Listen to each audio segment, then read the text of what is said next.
Ici, je te propose un joli exercice qui est tombé à l'école normale. Tu regardes un monoïde de n, donc un ensemble qui est stable par somme, et tu veux montrer qu'à l'infini, il va se comporter exactement comme un groupe abélien de Z. Les sous-groupes de Z, c'est ceux qui sont de la forme AZ. Donc tu veux montrer que pour un entier assez grand, Pn, l'intersection de P avec n plus l'infini, va être de la forme Kn intersectée avec n plus l'infini. Voilà. Donc l'idée, c'est que déjà, on peut supposer que, quitte à diviser le monoïde par le PGCD de ces éléments, on peut supposer que les éléments de P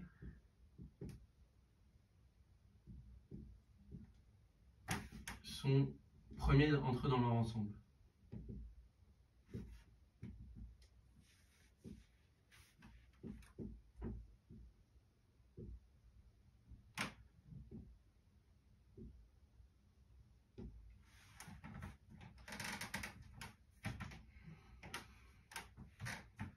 Ok, on fait le même énoncé et on divise P par le PGCD de ces éléments, c'est exactement la même chose.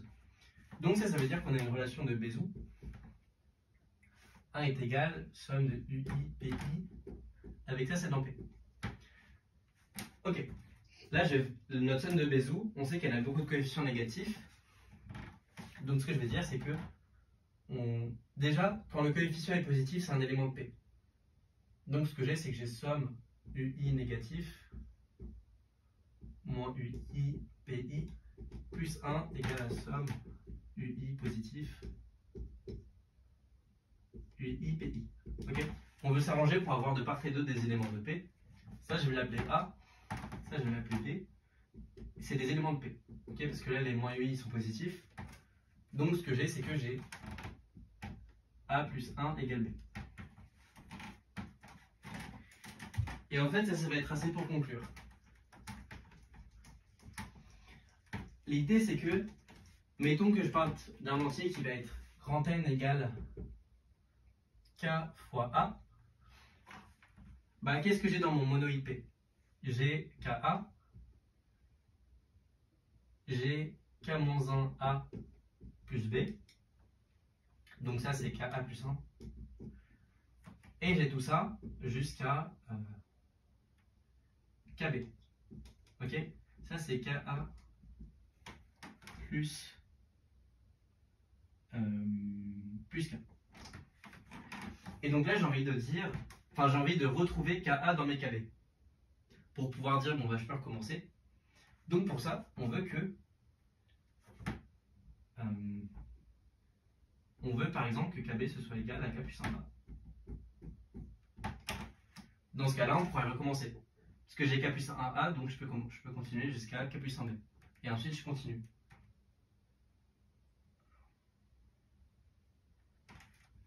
Alors pour ça, c'est facile. Comme B c'est égal à A plus 1, on trouve KA plus 1 égale K plus 1A. Donc A est égal à K. Voilà. Donc en fait, si on pose N égale A carré, ça marche. Parce que, je recommence, je refais l'explication. Je pars de KA. Je sais que KA plus 1 est dans P parce que c'est juste K-1A plus B. Je continue comme ça, j'ai que tous les entiers de KA jusqu'à KB sont dans P. Sauf que KB, grâce à mon hypothèse, je sais que c'est égal à c'est KA plus 1, A plus KA. Et donc là, j'oublie le fait que j'ai rajouté un A à gauche, je recommence exactement la même chose, et j'ai tous les entiers consécutifs qui sont dans P jusqu'à A plus KB, qui est égal à 2A plus KA. Et je recommence ainsi de suite. Et in fine, j'ai montré de manière parfaitement rigoureuse que l'intersection de P avec n plus l'infini, c'était juste n plus l'infini. Et ce qui résout le cas général. Ici, pour le cas général, le cas qui était devant le n, en fait, c'est juste le PGCD des éléments de P. Ici, j'ai supposé qu'il était égal à 1 pour que ce soit plus simple, mais c'est exactement la même preuve si tu supposes que là, on a une relation de Bézout avec A plus K égale B, et K minimal.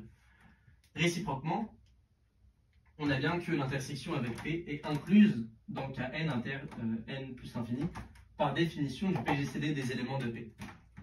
Okay, tous les éléments de P ils sont inclus dans Kn, donc on a bien l'inclusion réciproque, et ce qui conclut l'exercice.